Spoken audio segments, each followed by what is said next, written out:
Welcome back to another edition of Myrtle's Rant. Well, today is a sort of non-rantish rant. I just wanted everybody to know some work we've been doing as part of our work at the United Nations and in the field of human rights.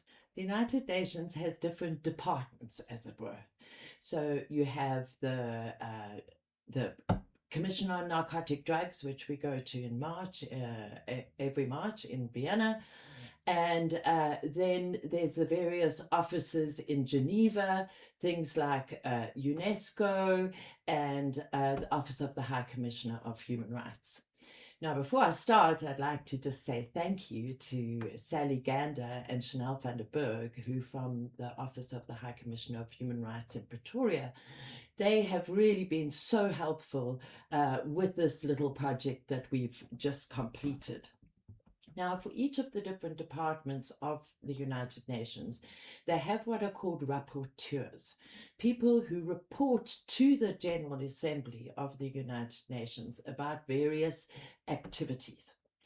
Now, in the past, we have put submissions in for the Rapporteur on Health, talking about cannabis and health, and the Rapporteur on Indigenous Rights, in particular with relation to the Khoi King, who was camped out at the Union buildings all of those years, and to draw attention to the plight of the Khoi King and bring this to the attention of the Rapporteur.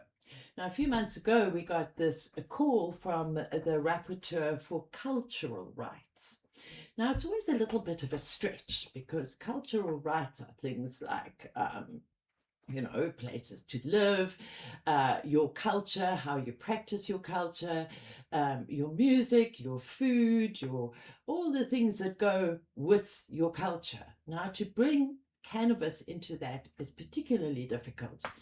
Last year, some of our representatives from the Cannabis Embassy attended big meetings in Barcelona for UNESCO because we're looking into establishing cannabis as an intangible cultural heritage with UNESCO.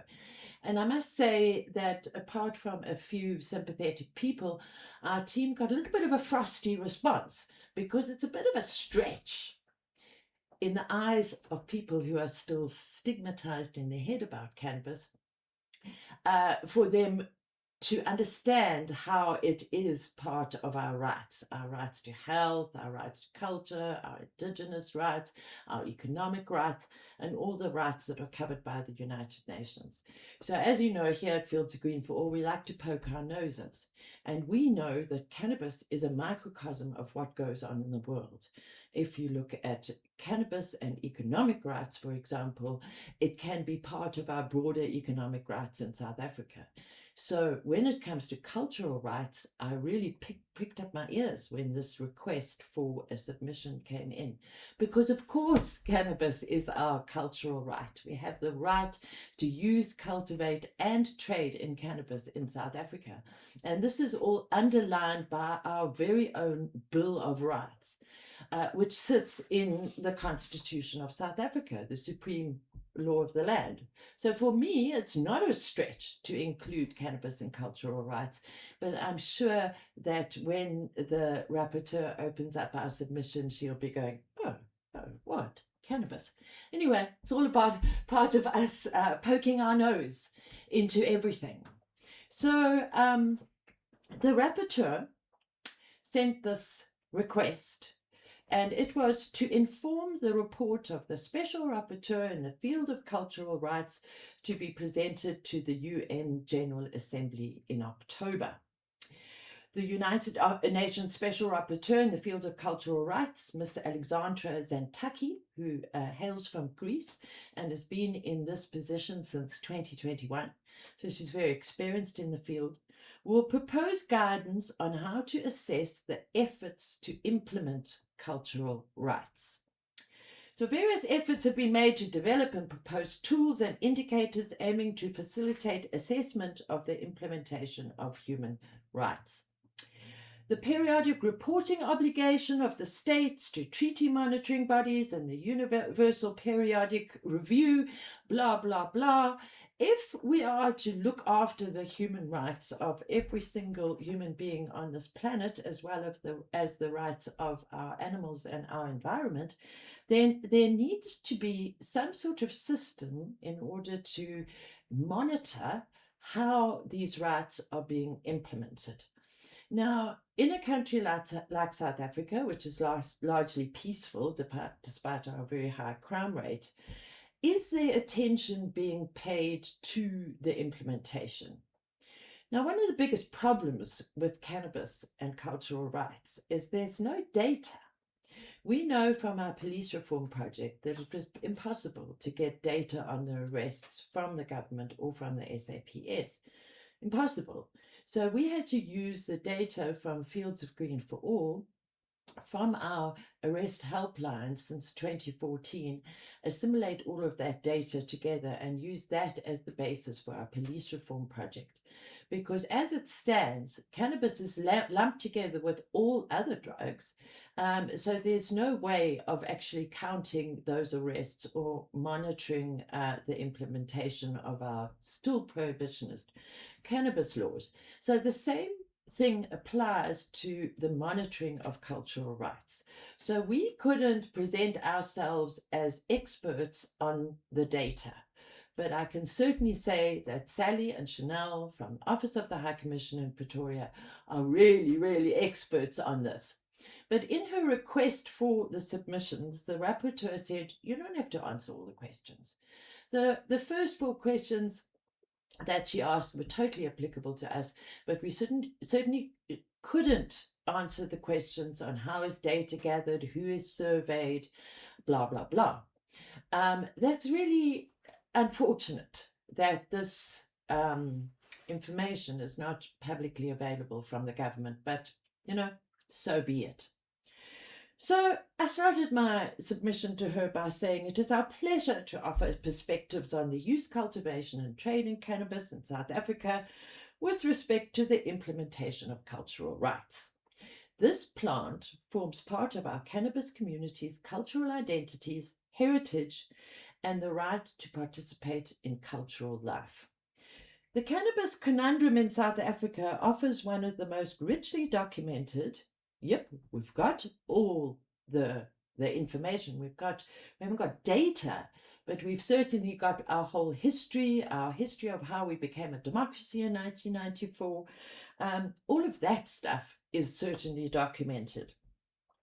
Our country can provide a case study in the gap between structural cultural rights, recognition, and substantive implementation. South Africa has a constitutionally robust framework for legislative enforcement machinery and has never translated this recognition into substantive protection for individuals or communities who use, cultivate, and trade in cannabis. It's never happened. We are not recognized as a cultural community by the South African government, because they're obviously not taking this very seriously. Sometimes when I speak about even the broader issue of human rights when it comes to cannabis, and people are like, cannabis is a human rights issue. Yes, if you're going to lock me up in a cage, we should have evidence-based laws and regulations, which we don't have yet. So now, in speaking to the people from the Pretoria office, they gave me the guidance that this submission needs to be consider 3 different things. So the first thing is the structural situation with cannabis in South Africa, the laws, the constitution. Okay, what is already in place? What is creating the foundation for that? The next thing are processes. What's been happening with the cannabis bill that then became an act, and then the regulations? Are the government talking to us? Are we talking to the government? What are the processes that are happening? And the third thing that one has to consider is the outcomes. So we have this supposedly amazing structure. And for South African cannabis communities, our culture has been underlined by our constitutional judgment in 2018. We have the right to possess, use, and cultivate cannabis. The issue of trade is maybe something for economic rights, but the fact that the Constitutional Court recognized our right to use and cultivate cannabis is super important because that created a foundation. But then it's okay to have the structure and the sort of bricks and mortar, but how are you going to fill the building with something meaningful? You know, you have to have some sort of processes. And I think that this is where the gaps come in, is in the processes. We've got the structure. What's happened with the processes is that civil society and cannabis communities and the government have moved further and further apart. What happened with the bill? We all got this call for public comment. We got given a deadline. We all appeared before Parliament on the Zoom call a few times. I think we, Fields of Green for All, presented like 3 times. And then the bill went through all the different iterations, and despite a lot of people thinking that they shouldn't do so, the president signed it into law on the 24th of May 2024. And then, since then, what? Okay, then in February this year, we got the call for public comment for the regulations. And then look at the regulations. The only thing that was absolutely fine was the expungement of criminal records. But what's this about the amounts and all this really, really vague, confusing language when it came to the transport of cannabis? And certainly the 5 plants that were set down in those draft regulations were just beyond ridiculous. And then since then, we've heard nothing, except for when we attended the meeting with Students for Sensible Drug Policy and the Central Drug Authority in April. And Mr. Mkolobeti, who was the author of those regulations, said to us that in the middle of May, those draft regulations would be handed to Parliament. And at the end of May, which is hello on Sunday, those regulations would be signed into law. And there's a rumor going around that, oh no, the Director General of the Department of Justice is off on Brick's business or something, and it's on his desk and whatever. Well, we heard that the bill was also on the President's desk for years and years and years. And now we're sitting at 8 years since the constitutional judgment, and there's a gap in this process. There's a gap between what the government do and communicate with us, and then there's a gap between that and what civil society and Chapter 9 institutions like the South African Human Rights Commission are doing on behalf of communities. So that's where, imagine if we had data on all of this that we could submit to the rapporteur, but we don't have that data. So there's a huge gap in the implementation of cultural rights and the processes used for that in South Africa. And then the outcomes of this is that we're all left in this dreadful grey area. You know, the outcomes are just wishy-washy.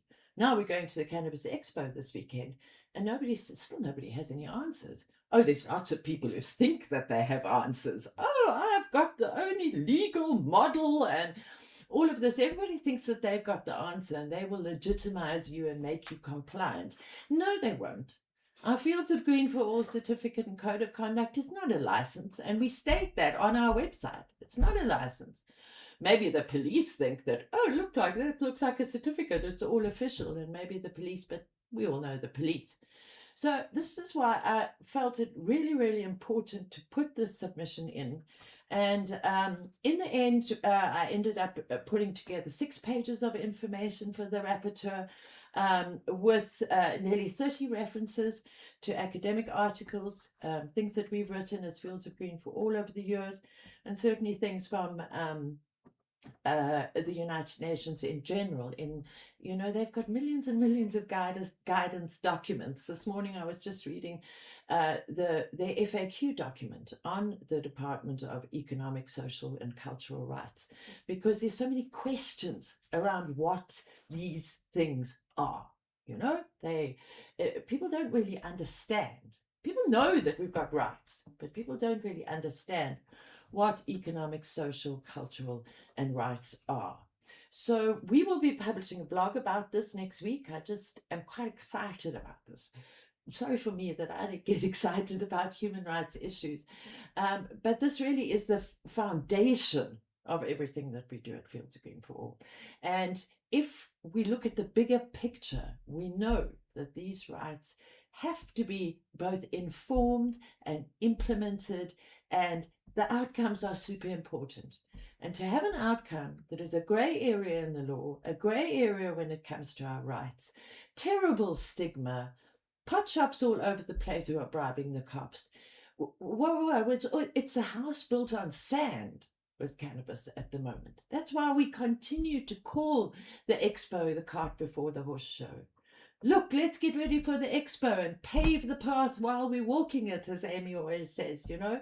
So let's not always be caught up in what is going on the ground, but take a step back and look at our broader rights. Let's look at our Constitution and the Bill of Rights and use that to inform what we do. Because I can guarantee you that pot shops who are bribing the cops, they've got absolutely no idea about human rights. But I can tell you that our Rastafari communities and our rural farmers know all about their cultural rights, and the various conventions and the various treaties that South Africa has signed on behalf of its people to supposedly implement these rights. So here at Fields of Green for All, we will continue to make these types of submissions. We will continue with our work as an ECOSOC accredited NGO. We'll continue to work with people all over Africa and the rest of the world in order to try and strengthen the bricks and mortar of the foundation of cannabis in South Africa, because that to me is super fascinating. And I think that is very important for all of us in the cannabis community. Really looking forward to seeing everybody at the expo this weekend. Looking forward to catching up, sampling some lank dank. I'll be bleating and ranting from the stage. Don't forget that it's the Chiba Cannabis and Hemp Summit as well on Friday. Adjacent to the expo, some great speakers going down there. Should be really, really interesting. There's after parties, there's all sorts of things going on, and we're really looking forward to the cart before the horse show. But don't forget, you have rights, and Fields of Green for All is there to reinforce and work on the implementation of your rights as a cannabis user, trader, or cultivator in our beautiful country. Thanks, and that's my rant for today, or rant-ish. Only way you're going to uplift this economy is to unleash the plant for everybody. Not hemp, not medicine, dacha, all of it.